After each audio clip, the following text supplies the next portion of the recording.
What's going on, everybody? Welcome back to my YouTube channel. We have some breaking news about a third stimulus check coming from Congress. Jobless claims are coming in at 793,000 compared to estimates of 760,000. This comes as the Biden administration looks to pass a $1.9 trillion COVID relief bill that includes more direct payments for Americans and extended unemployment support. Joining us for more, Jared Bernstein, a member of President Biden's Council of Economic Advisors. Very good afternoon to you. Thanks for joining us. My pleasure. So clearly a good early approval rating on this front, 62%. Brings a smile to your face as I can see. How long is that sustainable, realistically, before we get into the weeds of it? I mean, do you have to be pretty much perfect to keep it above 60%? There's a lot of wind in the sails of this administration for very good reasons that I think are going to help explain that rate. And I don't want to predict the future, but should continue to boost it. On Friday, I'll be announcing several winners of the free $50 Amazon gift card. Now folks, you can still enter to win my free Amazon gift card giveaway. All you have to do is subscribe to my channel, turn on post notifications, give this video a like, and leave me a comment down below. Well, I think there's still a long way to go to know exactly what the relief package will be. I'll just start with the thing that is the most important now. Everything we can do to get beyond the pandemic as fast as possible. Anything that will accelerate distribution of the vaccines, uptake of the vaccines, is not only going to save lives, first and foremost, it's going to accelerate the rebound in the economy and put Americans back to work and just create the foundation for the future. So for me, everything in the stimulus related to helping us get beyond the pandemic is job one and urgent. There's certainly a lot of Americans suffering, a lot of American businesses that are struggling, and we need to also go out of our way to help them. I think most businesses believe additional stimulus is appropriate. The levels you'll get a wide range of views on. To be honest, our view is that the economy, we're optimistic about the economy. If you think about the way the president is taking on what is so key, not just to the American people from a health perspective, but from an economic perspective as well, which is finally gaining control of the virus, not just distributing, producing the vaccine, but getting shots in arms. It is clear to the president, and it is key and at the core of the American Rescue Plan, that those two tasks are completely complementary. They're not separable. And so the American Rescue Plan is calibrated to do just that. Make sure that we finally get ahead of the COVID curve, put the virus behind us, and launch a robust, inclusive, racially equitable recovery. That's what the plan does, and that's what the president is fighting for. How fearful are you that this is going to be the only major economic stimulus bill of his time in office? I guess we've already got a glimpse of how difficult it can be, even when all those factors apply that suggest this is needed. How hard it is to get bipartisan support?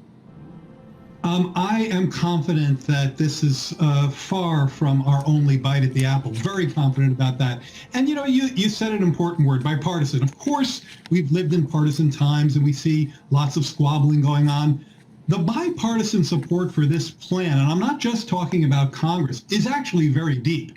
If you look at recent surveys, majorities of all political stripes are telling us that we need to do precisely what the American Rescue Plan sets out to do. Control the virus, distribute the vaccine, launch the recovery by providing the necessary relief to get families and businesses to the other side of this. Jen Psaki said that talks were continuing on the scale of the payments and where they were cut off. These negotiations are ongoing, she said. We certainly support discussions as they're happening. And certainly his view is he's open to discussion about making them more targeted and ensuring that people who need relief the most receive the relief. Everybody tell me in the comments down below. Should Americans making over $75,000 a year receive a third stimulus check of $1,400? Leave a comment down below saying yes or no. House committees this week are drafting the sections of the stimulus bill that fall under the jurisdiction as congressional Democrats make plans to pass the $1.9 trillion legislation through a process known as reconciliation. And that prevents a filibuster and allows them to enact a bill without Republican support. The House Ways and Means Committee on Wednesday will begin drafting its section of the stimulus bill, including the $1,400 direct payments, as well as an extension of temporary federal unemployment insurance benefits until August 29th of this year, and increase the extra weekly federal payment to $400 from $300. That means a family of 2 parents and 2 children could receive up to $5,600. Biden's initial proposal called for a $115,000 cap, and other plans from lawmakers tossed around phase-outs as low as $40,000. Where the process goes from here remains to be seen, as things could certainly change in the weeks ahead. Now, the Supplemental Security Income Program provides monthly payments to adults and children with a disability and who have income and resources below specified amounts.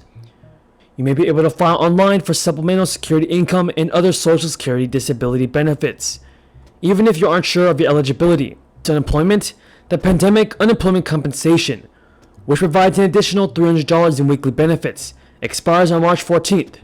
The Pandemic Unemployment Assistance, that provides benefits to contractors and self-employed workers, and the Pandemic Emergency Unemployment Compensation, which provides an additional 24 weeks of benefits, both expire on April 11th. And reopen the schools. That's just so important to the American people. I don't care if they have a D or an R next to their name. We have 400 governors and mayors who've signed a letter saying, get this done quickly. We have support from former economists from the Trump and Bush administration, as well as from prior Democratic administrations. There's just a lot of very positive bipartisan energy about getting this done. Now, are we exchanging ideas with folks on the other side of the aisle? In general, as we get to the latter half of the year, and certainly stimulus should help accelerate that. Yeah, Rich, you've been pretty outspoken about the role of businesses in these discussions, particularly when it comes to climate change, but also on the stimulus front here. When you look at, those relationships, we obviously saw President Biden talking with business leaders, including Jamie Dimon, about that earlier this week. So, what maybe would be what's the worth of the political capital in really pushing on this versus some of the other issues? And maybe it's not a zero-sum game. Well, yeah, it's for sure not a zero-sum game. We have a wide range of issues we need to tackle in this country, and it's not you either do one or you do the other. I think stimulus is the issue right now because we're living in the midst of a pandemic. On the president's desk in time to offset the March 14th deadline where some unemployment benefits will expire. I'm particularly interested in how women are affected by the pandemic, but also by this legislation. Over 2.3 million women have been forced to leave the workforce entirely, including 1 million moms.